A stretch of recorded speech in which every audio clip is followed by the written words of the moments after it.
Good morning, students.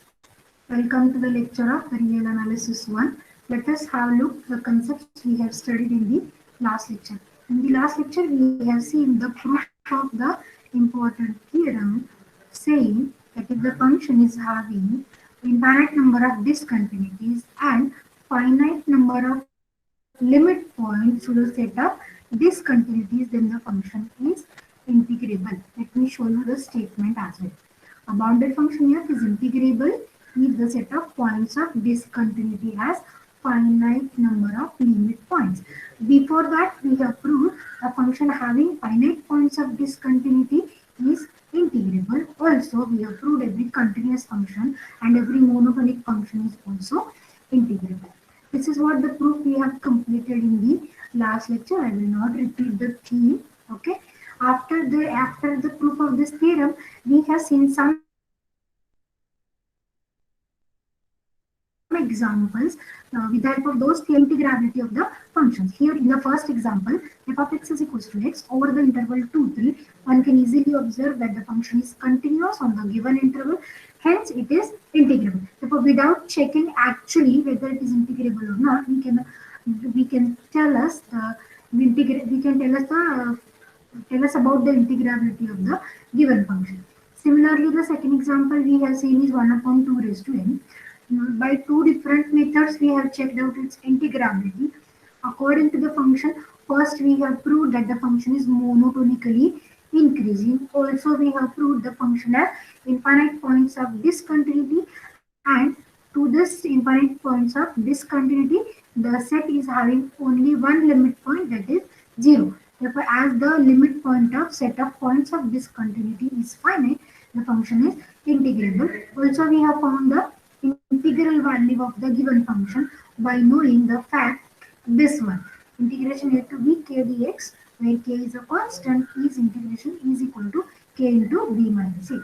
Using this, we have found the integral value of the function as well.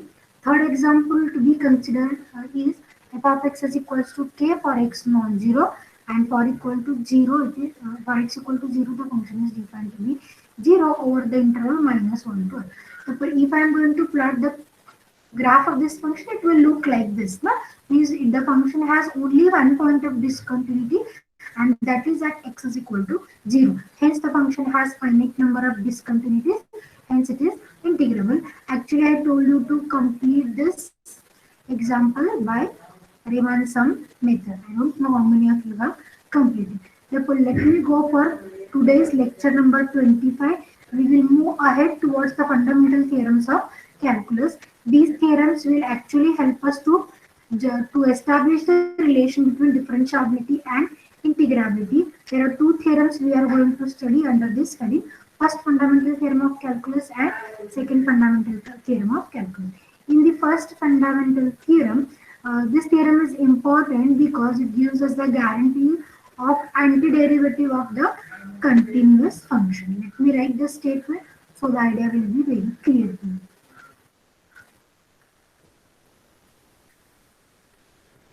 First fundamental theorem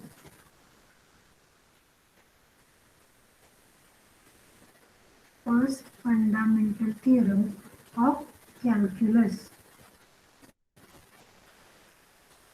Let me read the statement. The statement is, if a function f is bounded and integrable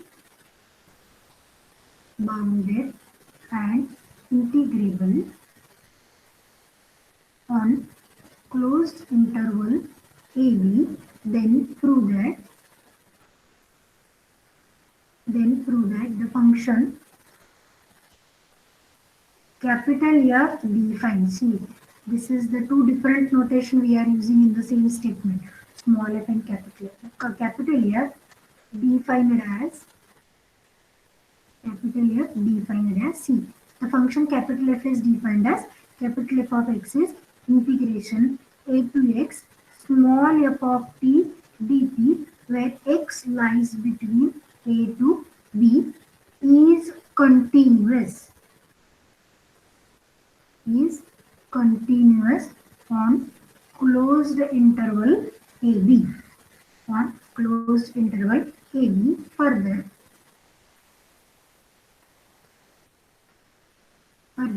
if small f is continuous at a point C, of closed interval AB, then prove that small f is continuous at the point C, then prove that capital F is derivable at C. Just look at the relation, how these two are being interrelated to one another. And f dash C is equal to f of C. F dash C is equal to f of C. We will first try to understand the meaning of the statement. The statement says that whenever we have small f to be a bounded and integrable function, capital F is defined to be the integration of small f. Capital F is defined as integration of small f, and this capital F is continuous function. That is, integration f is continuous function. Similarly, if small f is continuous at point C of the closed interval AB, then capital F is derivable at the point C. If we extend the statement of capital F being derivable at C, or capital F is being continuous at small point C, if we assume this is continuous at on the whole interval, then what will be the effect on the statement? Here I will write or. This is not to be included in the statement itself. Let me write the or statement for the theorem. If small f is continuous function on open interval capital I, and A is any point of I. A is any point of I, and capital F is defined by.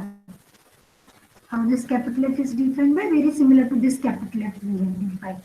Capital F of x is equals to integration a to x small f of x dx. Then what we have? F dash of x is equal to f of x. F dash of x is equal to f of. Actually, we have used this kind of statement previously. How? Whenever we are going to define capital F of x to be a to x f of x dx, then if I differentiate on both the sides, what we will get? If I differentiate on both the sides, integration derivative cancels, and we are writing capital F dash of x is equal to f of x. This we have used already. Okay, now we are going to prove this. But here, this theorem was true if the function capital F is continuous on the whole interval. Now we were proving only for the point. The function is continuous at the point. Therefore, we were writing f dash of c is equal to f of c. Therefore, this is just a relation between derivative and integration given by the fundamental theorem. That's why the name is fundamental. Fundamental means it's a basic theorem which gives you the relation between derivative and integration, or it proves that integration works as the anti-derivative. For the continuous functions only. Then how many steps to prove in the statement? Knowing small f is bounded and integrable, capital F is defined like this. We want to prove that capital F is continuous. On the closed interval A to B.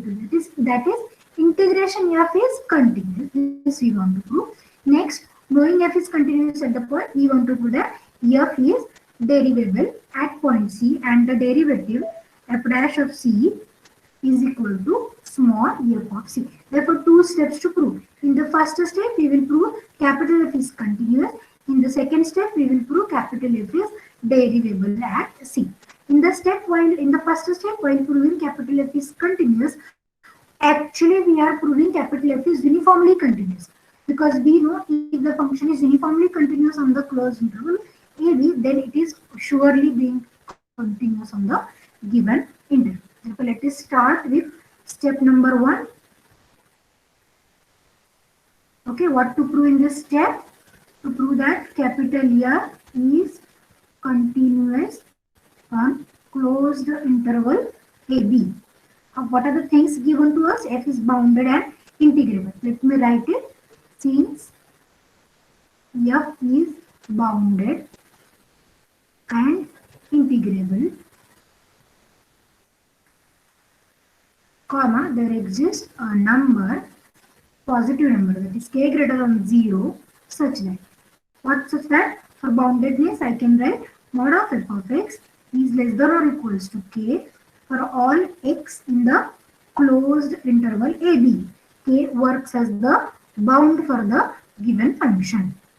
Now, as I told you, we are going to prove uniform continuity. In order to prove uniform continuity, what should I prove? Can anyone tell me the definition for uniform continuity?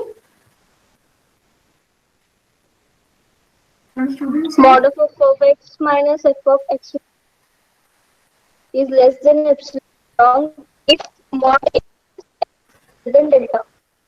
Good. For this, if I want to prove this definition, what should I start with then? Two arbitrary points, right? Here I write the two arbitrary points as x1, x2, say instead of xy. If x1, x2 are 2 points of closed interval AB such that, what such that? I am taking the 2 points like this. X1 less than or equals to x2 less than or equals to b. Is it correct? We have taken the points like this now. If this is my closed interval AB, we have taken the 2 points x1 and x2 like this. Why we have taken this? It's a purposeful selection. Let us discuss why it is essential. Then what I will consider? Mod of fx1 minus capital F of x2. I hope you are observing a clear difference between small f and capital F. Correct now? This is my small f and this is my capital F. Okay. While writing the proof in the exam, you should also maintain a sufficient difference between your small f and capital F symbol. Right? Now this we want to prove to be less than epsilon. Correct now? Therefore, what is f defined? Capital F is defined as integration a to x small f of t dt. Therefore, what capital F of x1 will be? Is it integration a to, I will consider a to x2 minus x1. Therefore, this is integration a to x2 f of t dt minus integration a to x1 f of t dt. Correct, no? Any doubt with this? F function I have used simply. Next, what I will do, I will absorb the negative here. If I absorb the negative, what should be the change? What should I do if I want to absorb the negative sign? Limits are changed. Yes, I have to change the limits of integration. Therefore, I will write this is x1 to a f of t dt. x1 to a f of t dt. Let us continue. This is minus fx2 minus f of x1. Okay. Now look at this. What we have obtained, this to be integration a to x1, then x1 to a to x2. x1 to a to x2. What I am getting this as integration x1 to x2. Is it correct?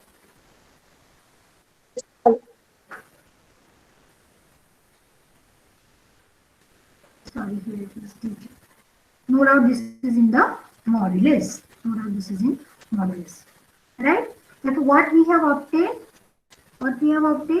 Mod of fx2 minus fx1 is equal to mod of integration f of t dt. But we have proved in one of the deduction, I think that is deduction number 3, what we have proved?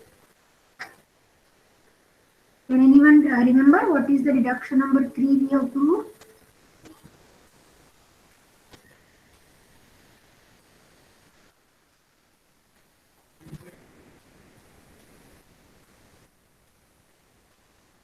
Do you remember this?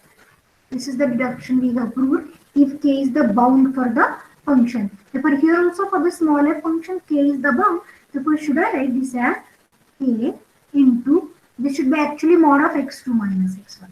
Mod of x2 minus x1. Therefore, what we have proved?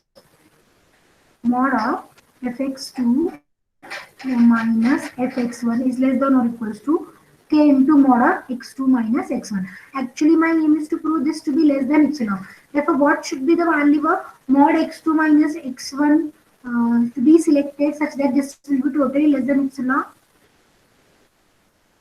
Thus, given epsilon greater than 0, we see that, yes, what should we write the value? If I want this to be less than epsilon, this to be Epsilon upon k. epsilon. Yes.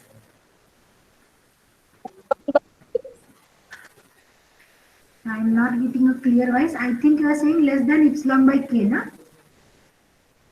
Yes, ma'am. Because here, if I keep the value mod of x2 minus x1 is less than epsilon by k, an adjustment k will get cancelled and we will remain with epsilon. No doubt it is strictly less than epsilon. Now see, this is the definition of your uniform continuity. Mod of fx minus fy less than epsilon whenever mod of x minus 1 less than delta. For this will be my value of delta. Actually, delta is equal to epsilon upon k. Therefore, may I say f is uniformly continuous?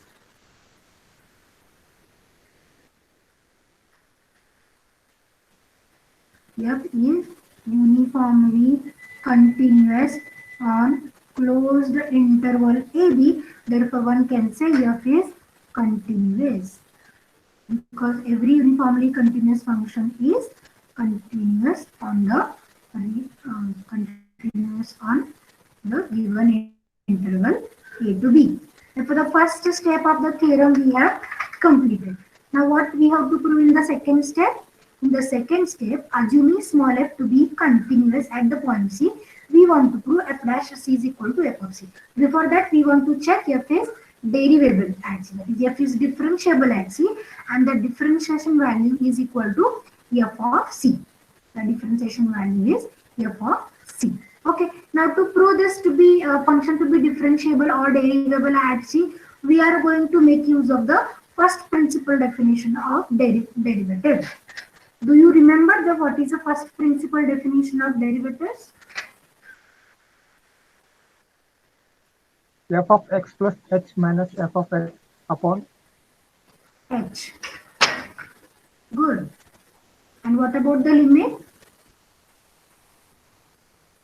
h tends to infinity. 0. H tends to 0. So in the step, you want to prove f is derivable at C and the differentiation value is equal to small f of C. Let me change the color of my pen. I will write first principle definition.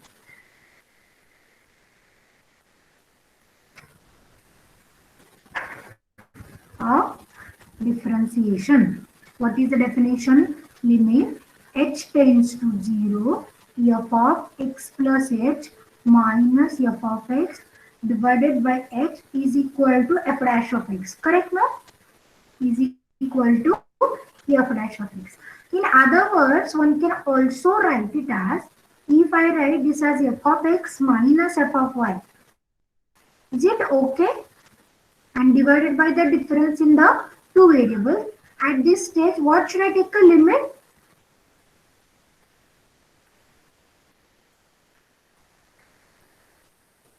What should I take a limit? X minus y tends to 0. Correct, no?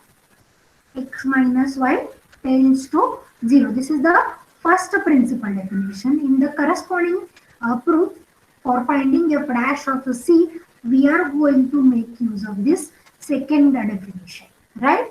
Let me start with how am I going to use the definition. Before that, let us write the assumption of the theorem. let small f is continuous at point C of closed interval AB. What is the definition of continuity then again? For any epsilon greater than 0, there exists delta greater than 0 such that mod of fx minus fc less than epsilon whenever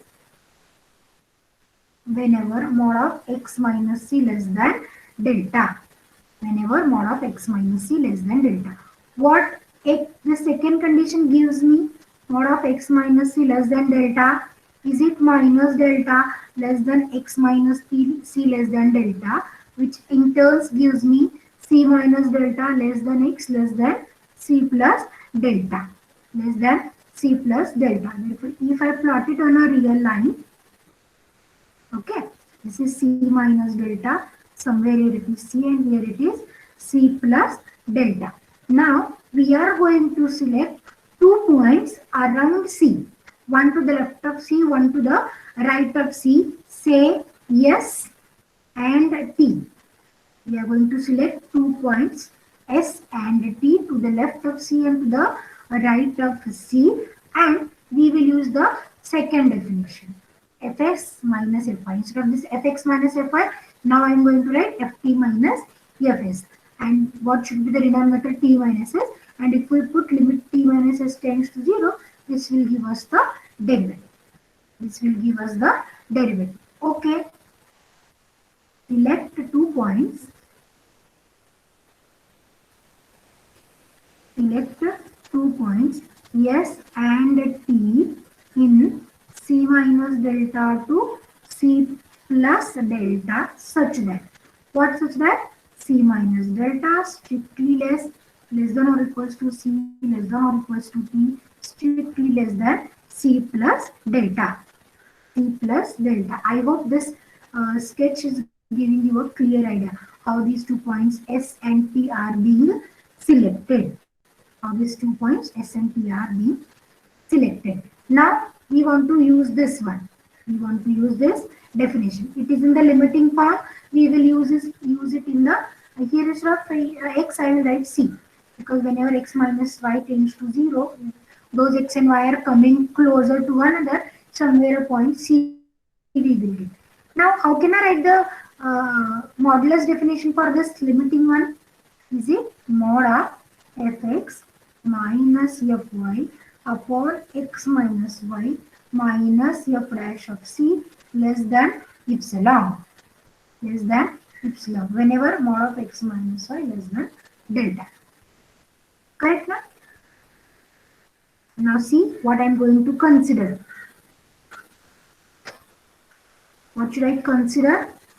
I should consider limit, modulus ft minus fs upon t minus s minus f of c. Because we want to prove f dash of c is equal to f of c. F of c. And if I put the limit t minus s to t minus s tends to 0 for this will give you the differentiation. Correct, no? Any problem why we are considered like this? If I put limit t minus s tends to 0 to this term, this will be a first principle definition. And if you observe, whenever t minus s is tending to 0, means this difference is becoming 0, na? This difference is becoming 0. That is the 2 point s and t are coming closer and closer, and no doubt it will be going to overlap with the point C. Therefore, whenever t minus s tends to 0, we will get a point C. We will get a point C. Therefore, this will be a derivative at the point C for the function capital F. For the function capital F. Now, let us start by considering this modulus.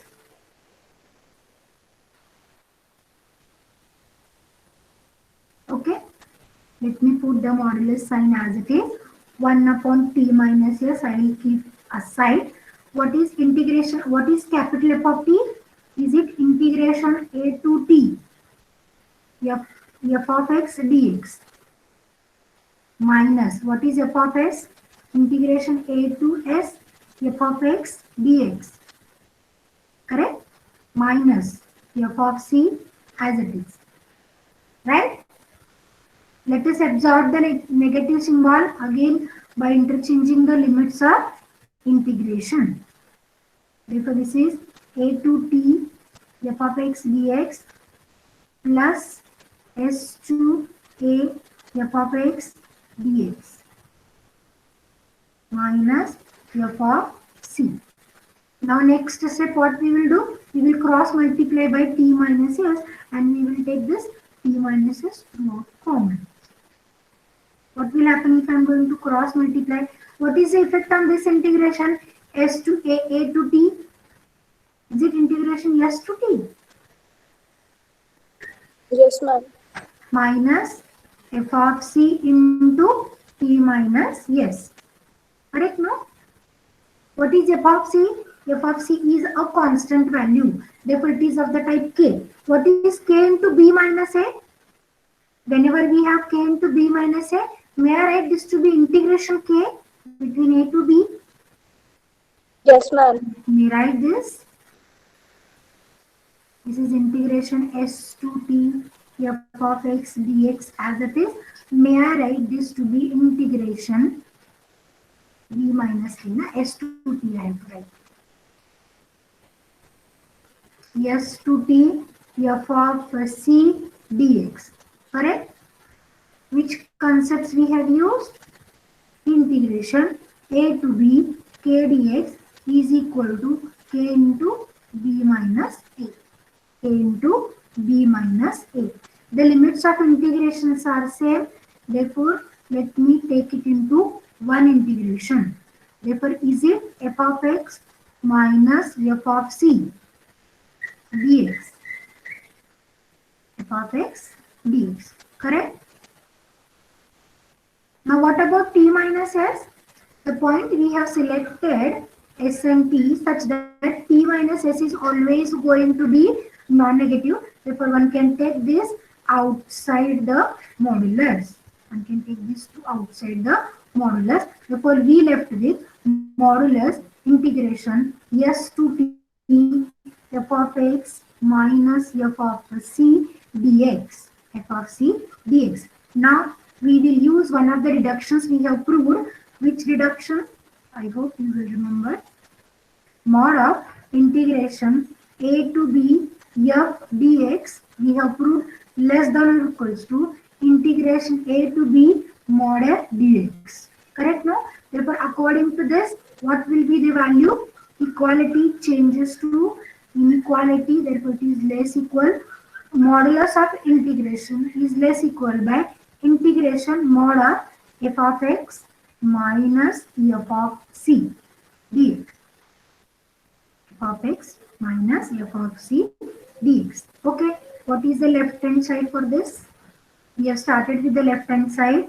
Modulus capital F of t minus f of s upon t minus s minus f of c. We have proved less equal by 1 upon t minus s integration s to t mod of fx minus fc. Correct? But already we have written mod of fx minus fc is less than by epsilon. We have not given any number. Let me call it as statement number 1. Mod of f of x minus f of c less than epsilon whenever mod of x minus c less than delta. Therefore, let me use it here. Mod of ft minus fs upon t minus s minus f of c. Okay, now I am going to write strictly less by epsilon. Integration s to t. This term I am writing strictly less than by epsilon. But when this is true, this is whenever mod of x minus c less than delta. Correct? What about the integration then?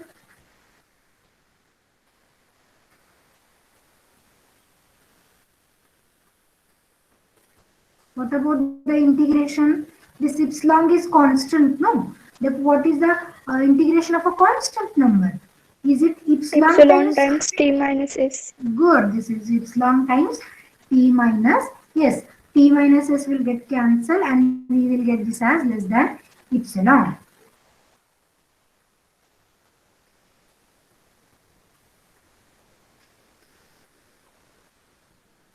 And here this is whenever mod of x minus c less than delta. Whenever mod of x minus c less than delta. Whenever mod x minus c less than delta, x is an arbitrary point of this interval. X minus c, x is an arbitrary point of this interval. Correct, no? So what we will do next step? The next step we will follow, we will put the limit t minus s tends to 0. Limit t minus s tends to 0. Why? In order to obtain the first principal definition from this ratio. Therefore, here I will write taking limit t minus s tending to 0 on both sides. Okay, what will be the limit t minus s tends to 0 will give me?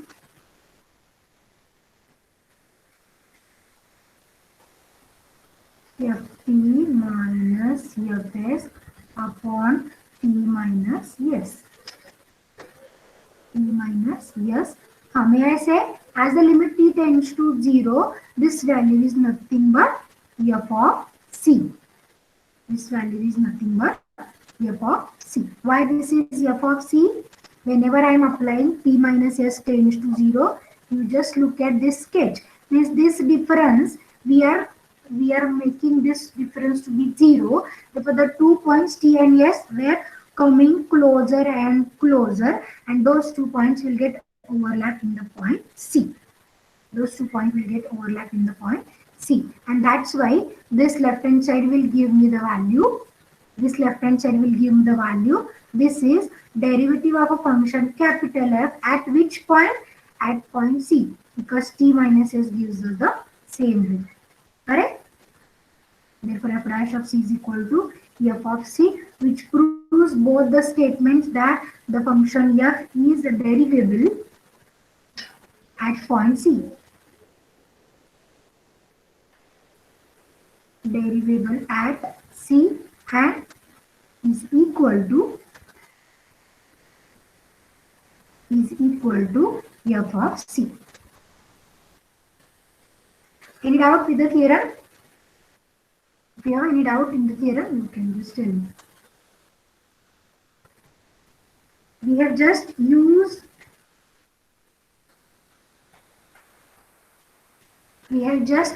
a first principle definition in order to construct f dash of t. For that, we have started with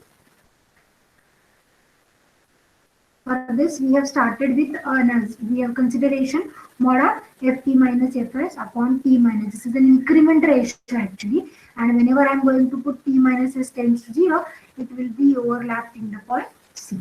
So it will give us a derivative, and the value is equal to f of c. Any doubt with the proof of this first fundamental theorem?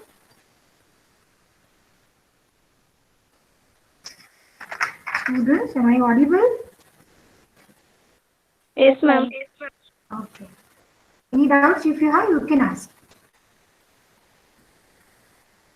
If not, let me write a note on this. This is what a theorem we have proved. Knowing the function is continuous. Knowing the function small f is continuous at only one point. If a note we will put what will happen if the function is continuous on the whole interval. I will write as C is any point of closed interval AB, we have for all x belongs to closed interval AB. For all x, may I write f dash of t is equal to small f of t. That is capital F dash is equals to small f. Capital F dash is equals to small f. That is continuity of small f on closed interval AB implies derivability of capital F.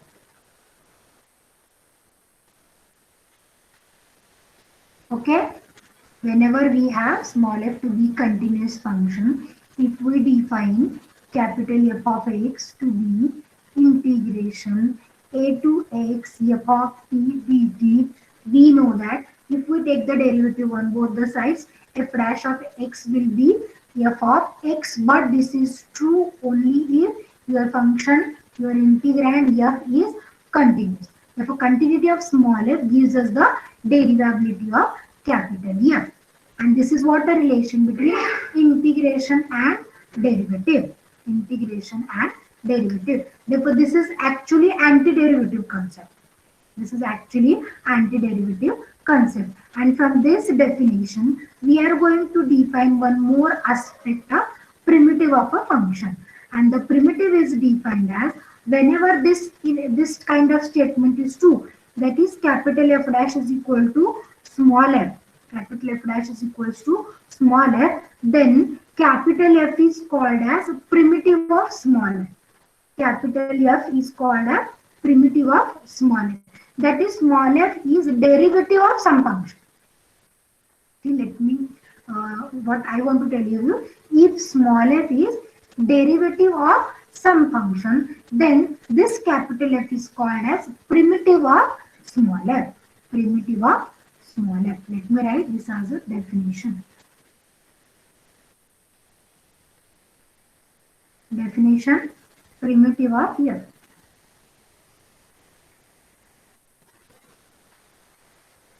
Definition says that a derivable function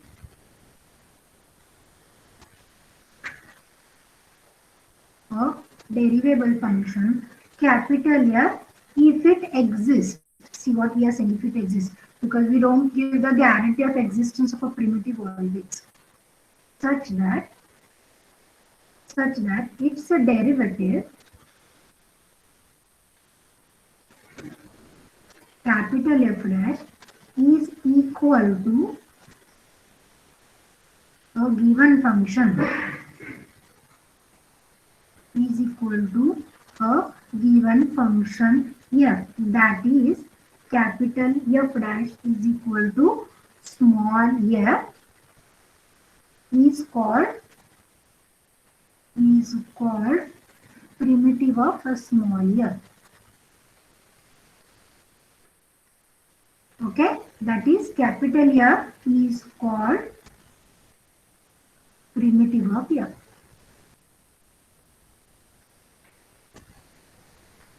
Capital F is called as primitive of f. If f is derivative of some function, then that function is called as primitive of small f. Let me put one remark on this. The first remark says that by first fundamental theorem of calculus, means by the theorem just now we have proved, it gives us the sufficient condition for a function to exist or to admit the primitive is continuity. Because just now we have seen whenever a function is continuous, then capital F dash is equals to small f exists. Therefore, this theorem gives us the sufficient condition for the existence of primitive, and the condition is not necessary also. Let me put a remark by first fundamental theorem.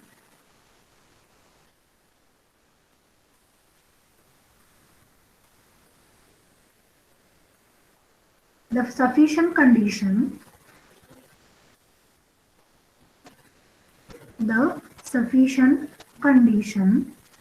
for a function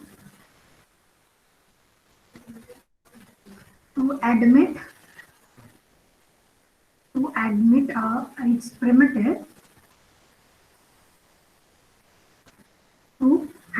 its primitive, is that it is continuous. It is continuous. Therefore, one can say that every continuous function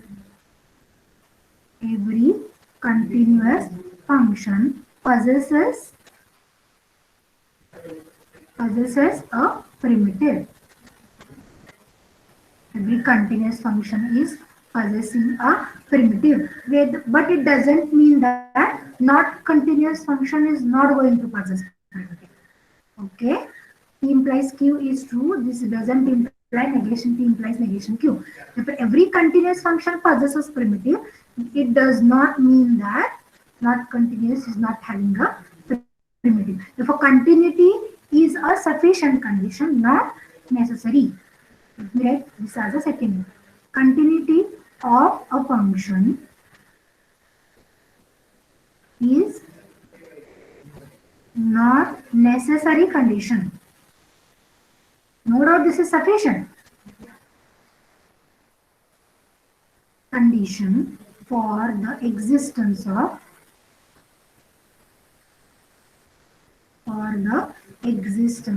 primitive.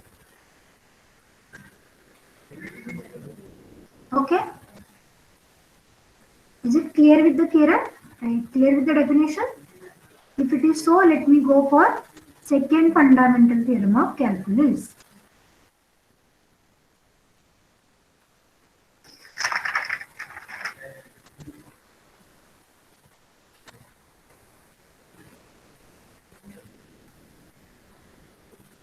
The second fundamental theorem we have used many other times, but we were not knowing the reason behind this. Let me write a statement. A function f is bounded and integrable on closed interval AB, and there exists a function capital F such that f dash is equals to F. This capital F is the primitive of your small f on closed interval AB. Then prove that. What to prove? Integration a to b f of x dx is equal to fb minus fa. Whether we have used it or not. Capital F dash is equals to small f. If I put it here in the statement itself, let me show you. This is integration a to b capital F dash of x dx. Then integration of f dash is capital F of x. Between the limits a to b we have kept. And what is this? How we were evaluating? F of b minus f of a. Whether anyone knows the reason why we are putting upper limit first and then the lower limit? Whether any one of you knows this, or whether any one of you have is having a doubt why to do like this? Yes or no? We have used it or not? While solving many theorems, many examples, we have used this fact. Correct, no? येतोय ना माझा आवाज? Yes, ma'am. Yes, ma'am. हो नाही काहीतरी म्हणा ना मग.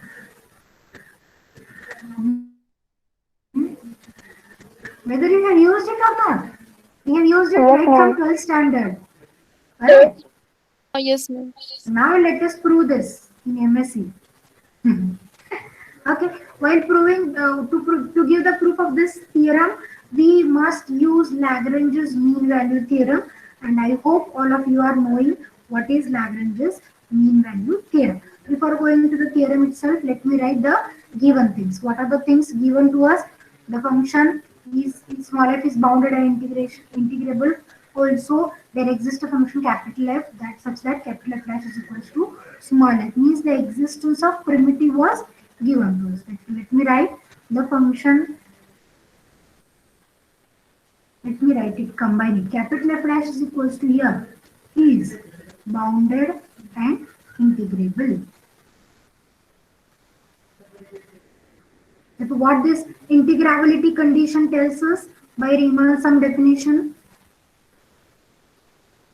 Therefore, for epsilon greater than 0, there exists delta greater than 0 such that for every partition P, I am using Riemann sum definition of integrability.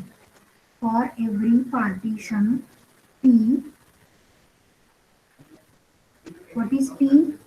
Equal to x0, x1, x2, so on, xn is equal to b with norm.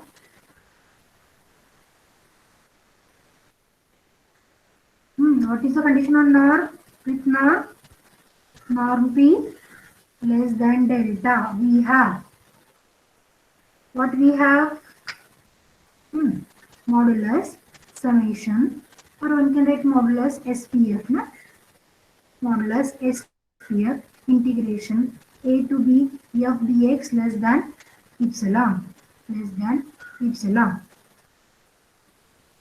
What is SPF? Summation I equals to 1 to n f of ti into delta xi minus integration a to b f dx less than epsilon. If I want to write the same definition in the limit form, how can I write? Limit summation f of ti delta xi ironing from 1 to n. What about the limit? Limit is norm p tends to 0. Why norm p tends to 0? Because this is true for the partition whose value is norm p less than delta. Therefore, I can write this as norm p tends to 0 and this is equal to integration a to b f dx. And let me call this as statement number 1. And this is true for every choice of ti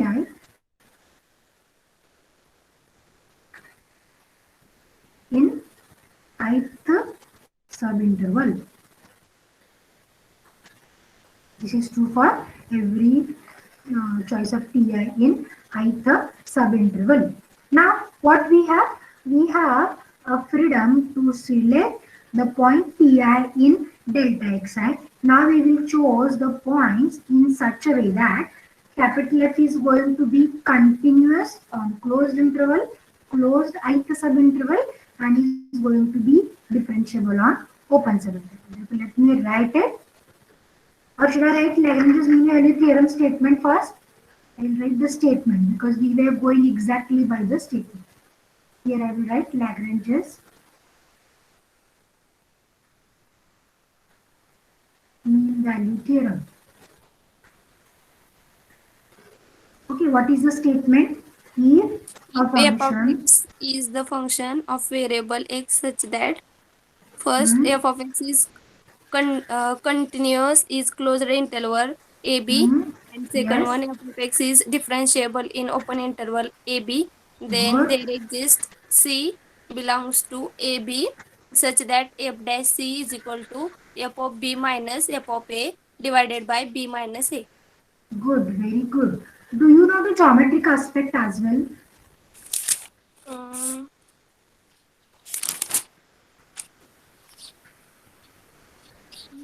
How this point C is going to exist? What is the meaning of mean value? Whether this mean value means it's an average value.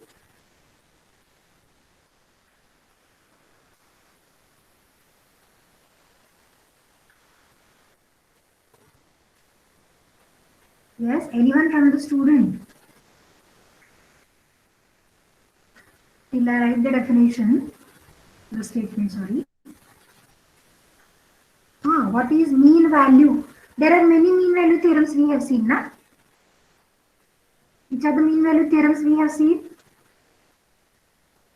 Lagrange's, apart from Lagrange's. Apart from Lagrange's, how many mean value theorems we have seen? Rolle's mean value is there, correct, na? yes, ma'am. Therefore, mean value doesn't mean that it's a mean. What I'm saying, mean value doesn't mean that it's a mean or average of the given set. Mean value stands for a point having some special property. Okay, mean value is the point in the given interval having the special property. Now, what is the special property carried out by this C in the Lagrange's theorem? Knowing the fact f is continuous on closed derivable on the open interval. Correct? There exists a real number C such that fb minus f upon b minus. What this left hand side gives me, whether it's a slope of the line joining 2 points a f of a and b f of b. Correct, na? Yes, ma'am. If this is my curve C, correct? And suppose this is my point A, let this be B. No, looking at the curve, the function is continuous and differentiable as well, right? Therefore, this is the point A f of A, right? And this is the point B f of B, correct? B f of B. A f of A, this is A f of A and this is B f of B. Therefore, what this left side gives me? This gives us the slope of the chord joining the 2 points, right? Yes, ma'am. Therefore, let me join. Therefore, this left hand side is the slope of this one. What about the right hand side? F dash C. F dash C also geometrically gives us the slope of the given curve at which point? Slope of the tangent at the point C. C. Correct, na? Therefore, here, if the two slopes are equal, what do we mean? The two lines are parallel to one another. Correct, na? Whenever the two slopes of the two lines are same, means the two lines are parallel to one another. Therefore, here also, if suppose it is giving us the existence of one point such that there is another line, tangent line present parallel to this chord. Now let me draw a tangent line parallel to this chord. Whether it looks parallel? Yes. And it is going to touch the given curve at the point C. Therefore, what is the derivative of this tangent line? Is it f dash of C? F dash C.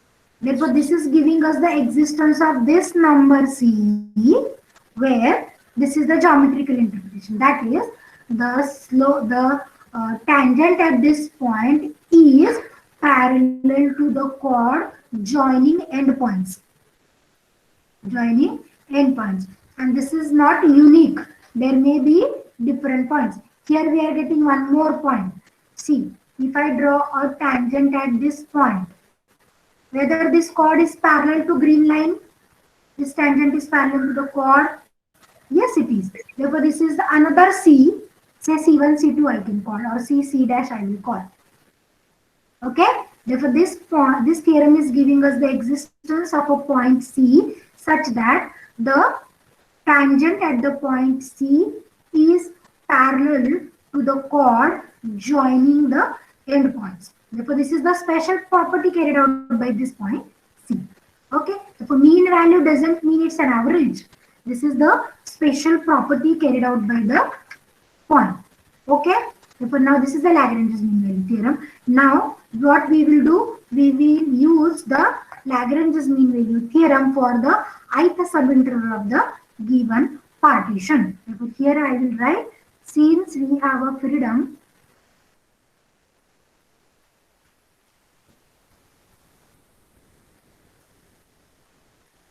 in the selection of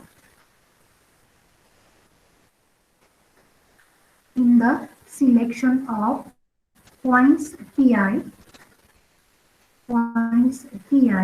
in ith subinterval, comma, we choose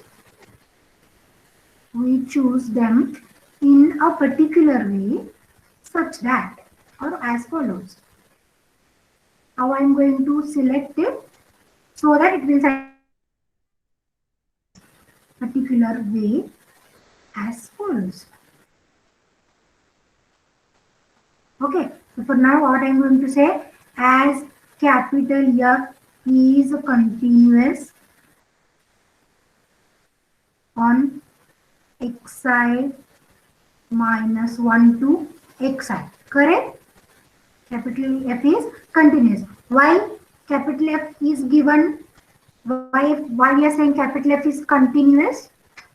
Here it is nowhere given capital F is continuous.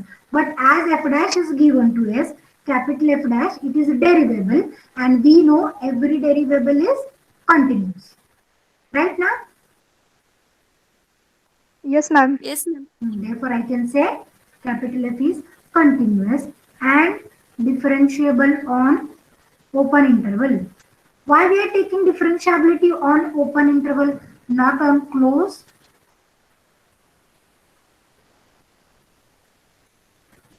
Yes.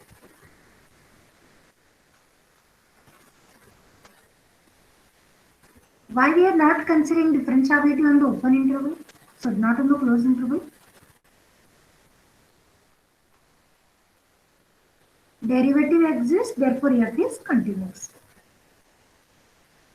Can anyone give me the answer why we are not considering differentiability on closed? In the statement also we have written continuous on closed, derivable on open. Think on this, you can answer me this in the next lecture also. Okay, now I am going to use, it will take some 5 to 7 minutes. I hope it will be okay to all the students. Now, Lagrange's mean value theorem conditions are satisfied by the function capital F. It is continuous on closed, differentiable on open. Therefore, we will see the existence of a point. I will call Ti here. Therefore, by using Taylorite shortcut Lagrange's mean value theorem, we have what we have? F of xi minus f of xi minus 1 upon xi minus 1 is equal to f dash of ti. This ti, instead of c, we have selected this to be ti. Correct now?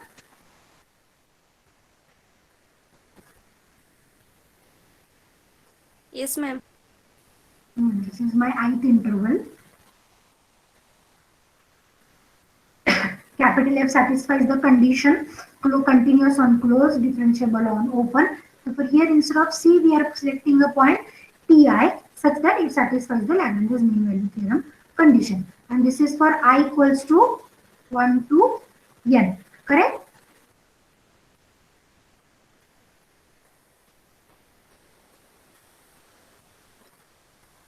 Okay. Shall I write the denominator as delta xi? Yes, ma'am. Therefore, let me write, if the denominator will be delta x, and let me shift it to the right side so that it will construct a Riemann sine.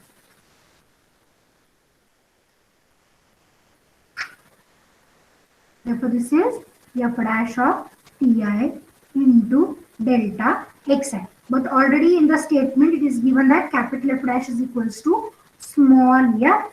Therefore, this is, let me replace this by small f of Ti into delta xi. Why? Because it is given that capital F dash is equal to small f. Now, in order to construct the Riemann sum, we have to take the summation on both the sides running from I equals to 1 to n. Therefore, let me take a sum, summation I equals to 1 to n, f of xi minus f of xi minus 1 to the right, summation I equals to 1 to n f of Ti into delta xi. Of Ti into delta xi. Let me interchange left and right side. To right, summation I equals to 1 to n f of Ti into delta xi. Let me run up the sum. Okay, for I equals to 1, what is the value? F of x1 minus f of x0 added with. For I equals to 2, the value is f of x2 minus f of x1 and continue. What for I equals to n? This is f of xn minus f of xn minus 1. Okay, therefore, if we observe, f of xn will get cancelled with this, f of x2 will get cancelled with the next term, and so on. This f of xn minus 1 will get cancelled with its previous. Therefore, we will remain with only 2 terms on the right hand side. What are the two terms? F of x, x1 Yes. minus f of xn minus 1. It is f of xn minus F of f of x x. then minus f F of xn, ma'am. Good. F of xn minus f of x naught. But f of xn is f of b. Xn is b. And what is f naught? X naught. This is a. So what is the value of Riemann sum we have obtained? Okay. So what is my next step? Taking limit mu p tends to 0, na? Taking the limit mu p tends to 0. What will be the limit mu p tends to 0? Left hand side gives us. At the starting of the case statement only we have written. Na? There is no effect on the right side. Correct? Because this is a constant. Summation mu p tends to 0. We have written in equation number 1. Limit mu p tends to 0. Summation is nothing but a integration. Therefore, by statement number 1, this is integration a to b f of x dx, which we have proved to be equal to capital F b minus f a, and hence the proof of your second fundamental theorem of calculus. If you have a doubt, you can ask. The proof we have given by Lagrange's mean value theorem. If you don't have any kind of doubt, let us stop for today. Thank you for watching. Thank you for being with me for today's lecture.